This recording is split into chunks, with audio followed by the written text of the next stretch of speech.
Nakita niyo yung kalokohang ginawa nitong bagong ombudsman natin, ha? Lahat daw ng empleyado na may salary grades 25 to 29 magsumiti ng courtesy resignation. Dahilan, reorganization. Opo. Okay yung i-organize mo dahil bago ka dyan, pero you have to respect the law. Ang problema, hindi pa nga ombudsman to, si Ben Dalo na to, di ba sumang-ayon niya kay Erwin Tulfo? May mga patakaran, Mr. Ombudsman. At ikaw ang ombudsman, ikaw ang unang-unang lumalabag sa batas. Yan ang sinasabi ko. Yung sinasabi ni Boying na midnight appointments kuno-kuno. Mr. Remulla, yung midnight appointees na pinagsasasabi mo, hindi po applicable yan sa Office of the Ombudsman or sa Judiciary. Hindi na naman nagbasa ng batas si Pogi eh. Ang hindi flawless, mga kasama, ay yung ginagawa ng ating ombudsman. Ala! Kita mo naman ang kalokohan nitong taon to. Sinabi ko na sa inyo, ayaw nyo maniwala sa akin eh. Walang umimik doon sa JBC. Talaga namang lahat yata ngayon ay bulag pipi at bingi na. Sinabi ng i-weaponize yan, i-politicize niyan ang Office of the Ombudsman. Kita nyo yung kalokohang ginawa nitong bagong ombudsman natin, ha? Noong October 22, nag-issue ng office order na lahat daw ng empleyado na may salary grades 25 to 29 magsumiti ng courtesy resignation.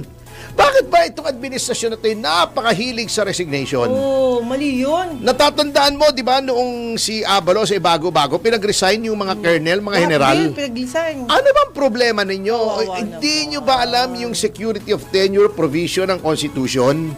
Ngayon, ang kanyang dahilan, reorganization. Opo. Okay yung i-organize mo dahil bago ka dyan, pero you have to respect the law. Ang problema, hindi pa nga ombudsman to, si Ben Dalo na to, di ba sumang-ayon niya kay Erwin Tulfo? Opo. Oo. Eh, mas Ben Dalo daw, pwedeng i-Ben Dalo. Okay siya. Kaya ang tapat niyang apelido niyang Ben Dalo eh. Kita niyo naman, ha? Sana po magising sila. Yung mga taong ito, yung iba dito ay matagal na sa ombudsman. Opo. Ngayon, pinagre-resign niya, gusto niyang i-reorganize. Pwede ka mag-reorganize, but you cannot reorganize ng gusto mo. Kasi may mga patakaran, Mr. Ombudsman. At ikaw ang ombudsman, ikaw ang unang-unang lumalabag sa batas. Yan ang sinasabi ko. Alam ko na mangyayari ang kapwitan na yan eh. Oh, kita mo, ha? Eto kasi sinasabi niya, eto bukod pa to sa sinasabi niyang midnight appointment sa 204, ha? Oh. Alam nyo, mga kasama, tignan lang natin yung Office of the Ombudsman, ha? Opo. Okay. Ang Office of the Ombudsman, yan ay nasa konstitusyon, di ba? Opo. Yung sinasabi ni Boying na midnight appointments kuno-kuno. Oh. Mr. Remulla, hindi na naman nagbasa ng batas si Pogi eh.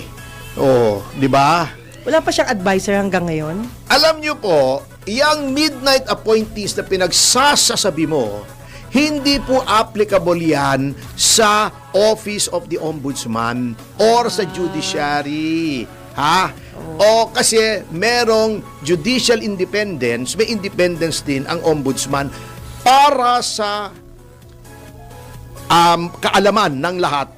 Tignan natin kung ano yung pinagsasasabing midnight appointees. Yung term na midnight appointee, ha, mga kasama, hindi po sa lahat ng appointments ay applicable yan. Okay. Eto, basahin natin. Sige po. Yung law na gustong i-bend na naman. Alam mo, mahirap tong culture na bend the law eh.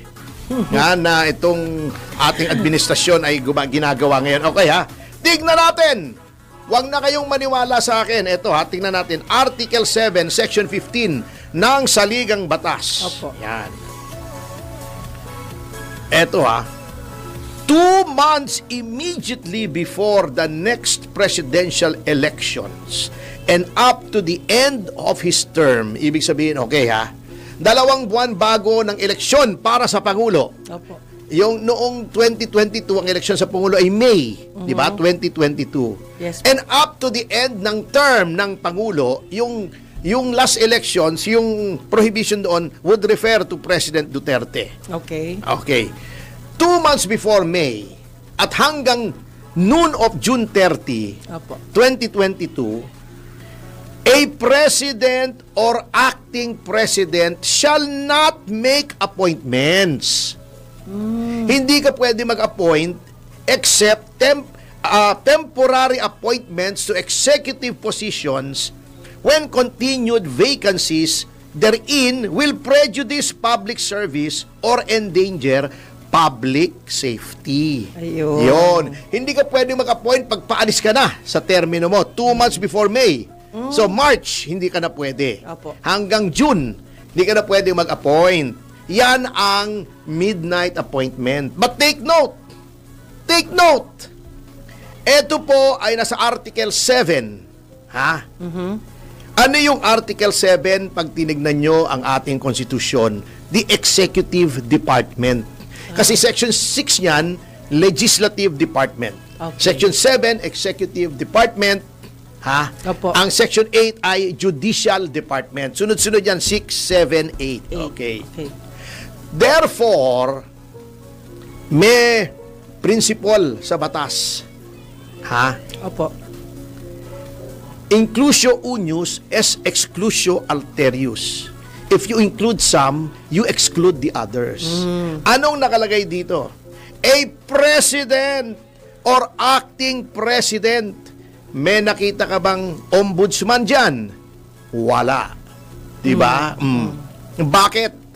Sapagkat ang konsepto ng midnight appointments ay applicable lamang sa president or acting president. Okay. Hindi po kasama ang judiciary. Maliwanag po yan. Yung courts. There's no such thing as midnight appointments sa court. Opo. In the sense contemplated by the Philippine Constitution. Ayun. Wala rin yan sa ombudsman. Bakit? Di ba ang judiciary hindi applicable yung midnight appointments? Because the judiciary should be independent. Therefore, yung rules sa appointments sa executive hindi effective sa judiciary. At hindi rin po effective yan sa ombudsman. Okay? Sapagkat yung article po sa ating konstitusyon, which is Article 11, ay nagsasabi sa Section 5, and I quote, "There is hereby created the independent office of the ombudsman." Independent. Okay. Yung susunod po, bumaba pa tayo sa Section 6. At ito, ang nasusulat.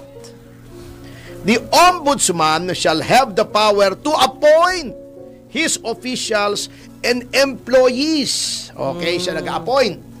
May limitasyon ba? Meron. Okay. In accordance with civil service law. Yan.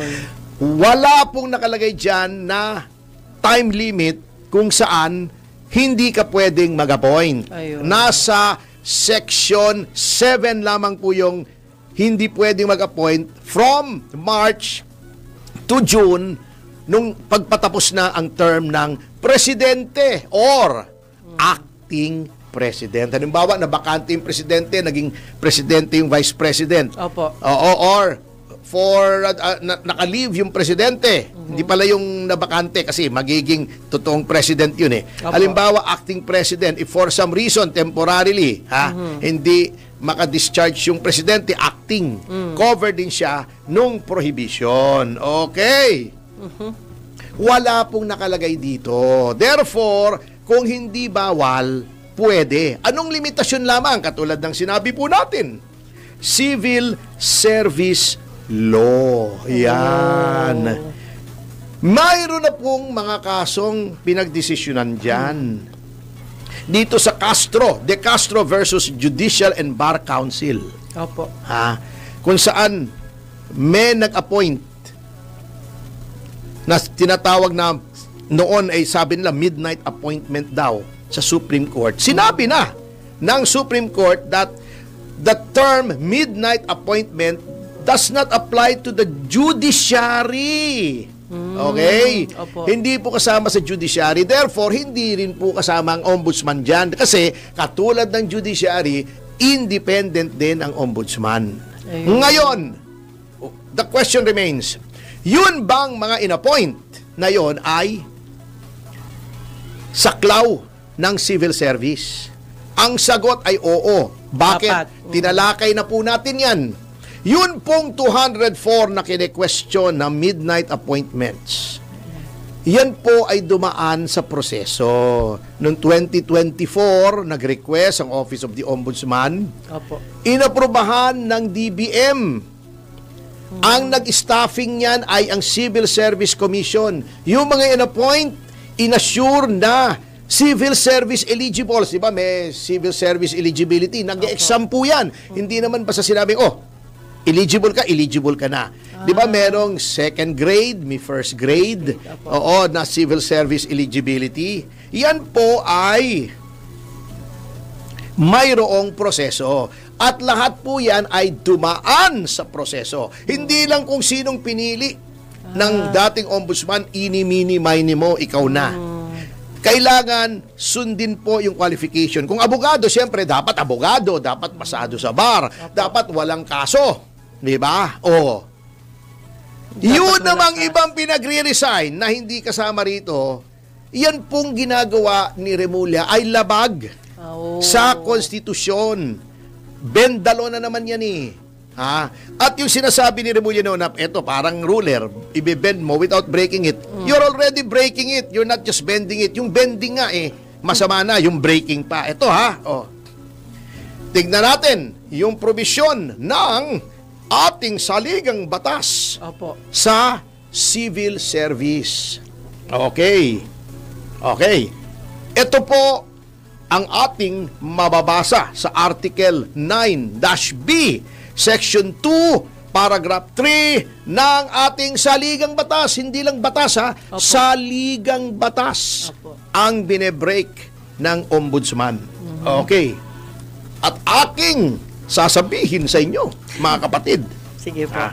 No officer or employee of the civil service shall be removed. No! Wala! Walay! Nada! Allows! Opo. Awan! Awanin. Sa Bisaya ba yun? Awan ang di ba? Ilocano? Awan. Awanin. Walay. Walay. Dehins. Nay. Allows. In Japanese, nay. Nay. Okay. Or suspended. Except for cause. Yung cause pong yan ay makikita natin sa maraming batas, sa Civil Service Act, sa Code of Conduct for Public Officials, Administrative Code, marami pong batas yan ng mga violation. Ngunit, dapat due process kasi, except for cause provided by law. Okay? Yung pipilitin mong mag-courtesy resignation bago tatanggapin mo, hindi po yun kasama sa cause provided by law. Of course, hindi alam ni Remulla yan kasi hindi naman nagbabasa ng batas. Hindi nga niya binabasa yung mga files ng sarili niyang tanggapan kaya napahiya siya rin kay Joel Villanueva.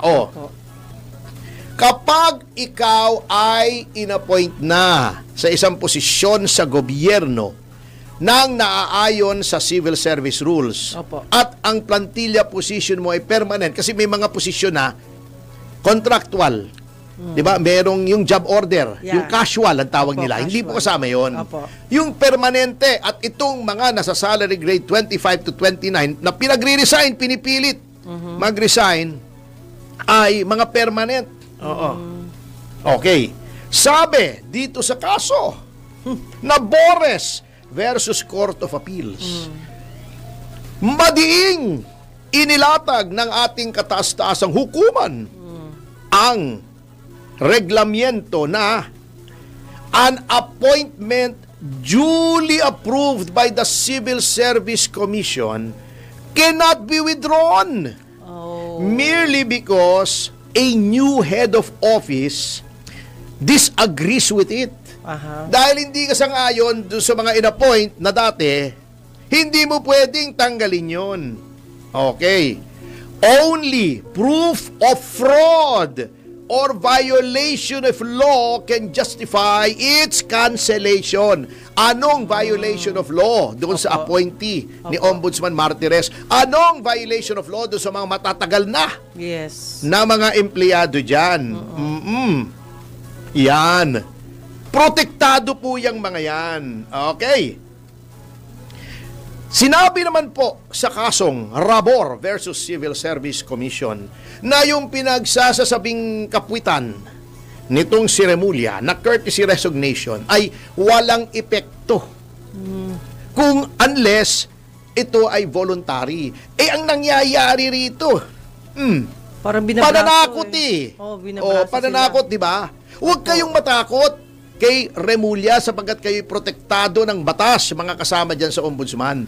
Alam kong nakakatakot ang itsura ni Remulla. Oo, pero huwag kayong matakot. Ha? Pwede ngang mag-attend ng Halloween party yan ng walang costume. Pero huwag kayong matakot.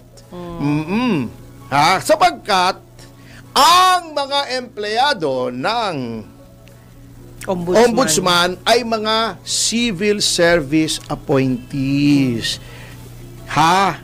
Yung mga karir na nandyan, hindi pwedeng pilitin. Ha? Sapagkat kayo po ay hindi mga political appointees. Merong mga political appointees, yung mga secretary, certain undersecretary, unless seso kayo, ha? Yung career executive service, ha? Officer, hindi kayo pwedeng tanggalin din. Kung kayo po ay pinipilit, yan po ay labag sa batas. Ha? Yung midnight appointment po ninyo na sinasabi, ay hindi po midnight appointment yan. BS yan. Ni Boying Remulla. Oo. Ha? Huwag kayong matitinag dyan. Kung gusto nyo, magdemanda tayo laban sa ombudsman, doon mismo sa Office of the Ombudsman. Sa kanyang... Subukan natin kung gaano siya ka-fair, di ba? Naman. Hindi pwede yung ginagawa niya. Alam nyo, huwag nating inormalize yung ginagawa ng kasulukuyang administrasyon at ang mga tuta nitong administrasyon na ito na patuloy sinisira ang mga institusyon natin. Yang ombudsman ba naman, huwag nyo nang pakialaman kasi yan. Ayan, pinakialaman nyo, ano nangyayari? Gulo yan, mga kasama, sinasabi ko sa inyo. Ha? Gulo yan. Pinaresign tapos pina-apply? Kaya ganun nga, ang yung gagawin 204, nag-apply na po yan, Ginong Remulla. Pumasa na yung application yan, in-appoint na yan, legal ang appointment yan, bakit mo gaganyanin? Ibang klase talaga ang mga appointee nitong administrasyon na to. Bakit ganyang kalakas ang loob ni Remulla? Sapagkat nakikita niya na yung kanyang pagka-appoint yan, bagamat illegal, ay binraso ng kasalukuyang administrasyon at yung JBC, lalong-lalo na yung representative ng IBP, nakatunganga doon. Bago ang yabang-yabang nitong IBP pag magbigay ng opinion. Constitutional rights, nasa yung konstitusyon nyo nung nadiyang kayo? Wala man lang sa inyo nag-object. Kaya talagang yung IBP, wala na yan, bulok yan eh. Wala nang naniniwala dyan. Wala na yan. Kaya ang nangyayari sa ating bansa, mga kasama, ay talagang crisis of confidence. Yung kumpiyansa ng tao sa ating pamahalaan ay below sea level na. Kasi nga yung mga pinaggagawa niyong kapwitan na ito,